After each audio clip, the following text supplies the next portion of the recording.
David had always prided himself on being a law-abiding citizen. He worked as a graphic designer at a local firm, where he poured his creativity into every project. On that particular Thursday afternoon, he had just finished a meeting and was walking to his car, his mind buzzing with ideas for a new design. The sun was shining, and the streets were alive with the sounds of the city, children laughing, cars honking, and the distant hum of music from a nearby cafe. As he approached his car, David noticed a police vehicle parked nearby. He thought nothing of it. After all, he was just a few blocks from his office in a bustling neighborhood. He unlocked his car and slid into the driver's seat, ready to head home. But before he could even start the engine, he heard the unmistakable sound of footsteps approaching. "Get out of the car!" a voice barked. David's heart raced as he looked up to see two officers standing by his door, their expressions stern and unyielding. "What's going on?" he asked, confusion flooding his mind. "Step out of the vehicle," one officer repeated, his tone leaving no room for negotiation. David complied, his hands raised slightly, trying to show that he meant no harm. He felt a knot tighten in his stomach as he stepped onto the pavement, the reality of the situation dawning on him. Part 2. The accusation. "Do you know why we stopped you?" the second officer asked, his eyes narrowing as he scrutinized David. "We received a report of a robbery in the area, and you fit the description of the suspect." David's mind raced. "I wasn't involved in any robbery. I was just leaving work," he protested, his voice trembling slightly. The officers exchanged glances, their skepticism palpable. "Do you have any identification?" the first officer demanded. David fumbled through his wallet, producing his driver's license and a business card from his firm. "I'm just a graphic designer." "I was at work all day," he insisted, hoping to convey his innocence. But the officers seemed unmoved. They handcuffed him and placed him in the back of the police car, ignoring his protests.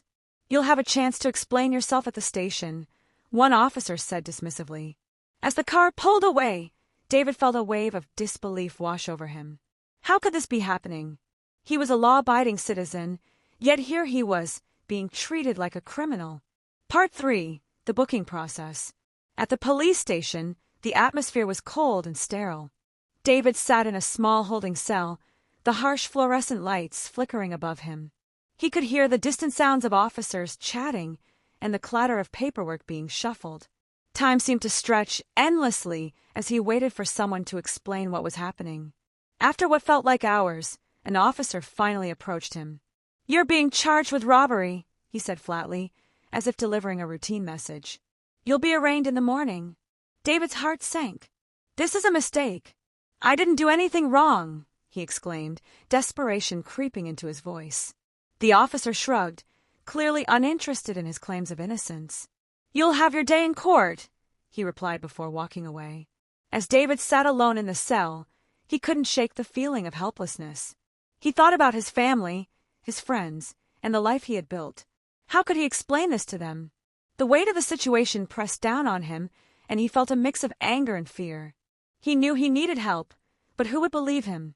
Part 4. Finding an attorney. The next morning, David was brought before a judge for his arraignment. The courtroom was filled with people, and he felt a wave of anxiety wash over him as he stood before the judge, still in handcuffs. The charges were read, and David's heart raced as he pleaded not guilty.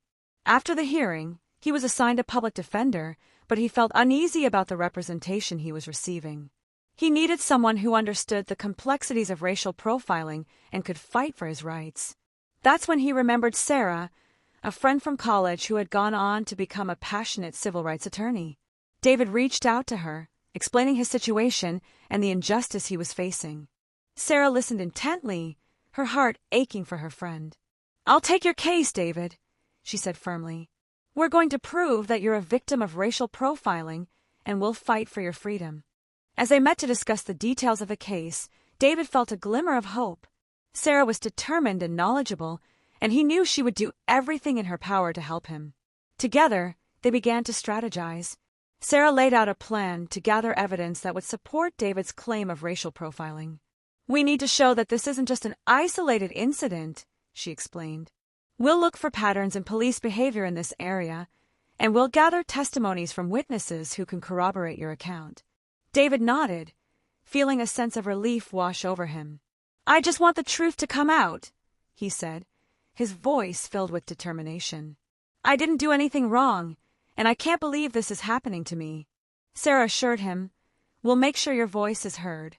I know this is a difficult time, but we're going to fight this together." As they delved deeper into the case, Sarah began to uncover troubling statistics about racial profiling in their city. She discovered that Black individuals were disproportionately stopped and arrested compared to their white counterparts, often for minor infractions or without just cause.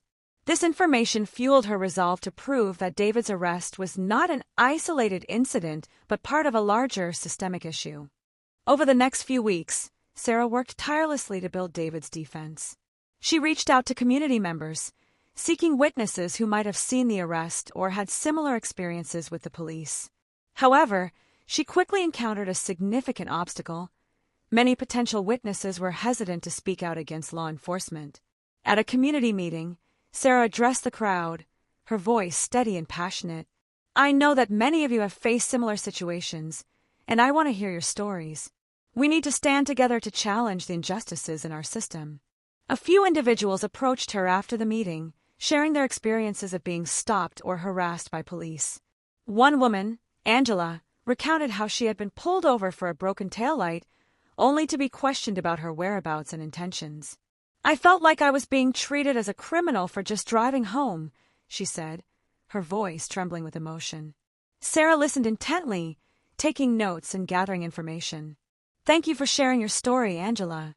It's important that we document these experiences. They help illustrate the patterns of racial profiling that we're fighting against." Despite the challenges, Sarah remained undeterred. She reached out to local advocacy groups, seeking support and resources to bolster David's case. She also began to compile data on police stops and arrests in the area, highlighting the racial disparities that existed. As the trial date approached, Sarah felt a mix of anxiety and determination. She knew that proving racial profiling in court would be an uphill battle, but she was committed to fighting for David's rights. On the day of the trial, the courtroom was filled with tension. David sat at the defendant's table, his heart racing as he glanced at the jury. Sarah stood before the judge, her voice steady as she presented her opening statement. "Ladies and gentlemen of the jury, today you will hear a story of injustice. My client, David, is not a criminal. He is a victim of racial profiling. He was minding his own business when he was wrongfully arrested, and we will show you the evidence that supports his claim." As the trial unfolded, Sarah presented witness testimonies and statistical evidence that illustrated the patterns of racial profiling in their community. She highlighted the fact that David had been stopped without probable cause and that the officers had failed to follow proper procedures. However, the prosecution was equally determined to paint David as a suspect. They presented a narrative that focused on the robbery report, attempting to discredit Sarah's evidence. The tension in the courtroom was palpable as the jury listened intently, weighing the arguments from both sides. After several days of testimony and cross-examinations, the trial reached its climax. Sarah delivered a powerful closing argument, urging the jury to consider the broader implications of their decision. "This case is not just about David, it's about the systemic issues that affect countless individuals in our community. We must hold law enforcement accountable for their actions and ensure that justice is served." As the jury deliberated, David sat anxiously at the defendant's table, his heart pounding in his chest. He could feel the weight of the moment pressing down on him. Would they see the truth? Would they understand the injustice he had faced? Finally, the jury returned to the courtroom, and the foreman stood to deliver the verdict. "We find the defendant not guilty." A wave of relief washed over David as tears filled his eyes. He had been vindicated, but the experience had taken a toll on him. As he embraced Sarah, he felt a mix of gratitude and exhaustion. "Thank you for believing in me," he whispered, his voice choked with emotion. While David was acquitted, the victory felt bittersweet. As he left the courthouse, he was met with a mix of relief and lingering anxiety. The experience of being wrongfully arrested had left scars that would take time to heal. He knew that while he had been acquitted, the issue of racial profiling was far from resolved. Sarah walked alongside him, her heart heavy with the knowledge that their fight was not over. "David, I'm so proud of you for standing up for yourself," she said, her voice filled with warmth. but we need to keep pushing for change. Your case is just one of many, and we have to raise awareness about the systemic issues that led to your arrest." David nodded, understanding the importance of their work. "I want to help others who have gone through what I did. I don't want anyone else to feel this kind of fear and helplessness," he replied, determination shining in his eyes. Part 9. A New Mission. In the weeks that followed, David and Sarah began to collaborate on a community outreach initiative aimed at educating people about their rights and the realities of racial profiling. They organized workshops and informational sessions, inviting community members to share their experiences and learn how to advocate for themselves. During one of the workshops, David stood before a group of attendees, his voice steady as he shared his story. "I never thought I would be in this position, but I learned that it's crucial to know your rights. We can't let fear silence us. We have to speak out against injustice." The audience listened intently, and several individuals approached him afterward, sharing their own experiences with law enforcement. David felt a sense of purpose as he connected with others who had faced similar challenges. Together, they began to form a support network, united in their commitment to fight against racial profiling. Part 10. Building a Coalition. As their outreach efforts gained traction, David and Sarah realized the need for a more organized approach. They began to build a coalition of local activists, attorneys, and community leaders dedicated to addressing racial profiling and advocating for policy changes. They held regular meetings to strategize and plan future initiatives. One evening, as they gathered in a community center, Sarah addressed the group. "We have the opportunity to create real change in our community. By working together, we can raise awareness, educate others, and push for legislative reforms that address racial bias in law enforcement." The room buzzed with energy as members shared ideas and brainstormed ways to engage the community. David felt a renewed sense of hope as he listened to the passionate voices around him. They were all committed to making a difference, and he knew that their collective efforts could lead to meaningful change. Part 11. Advocacy and Awareness. As the coalition grew, they organized a series of events aimed at raising awareness about racial profiling and its impact on the community.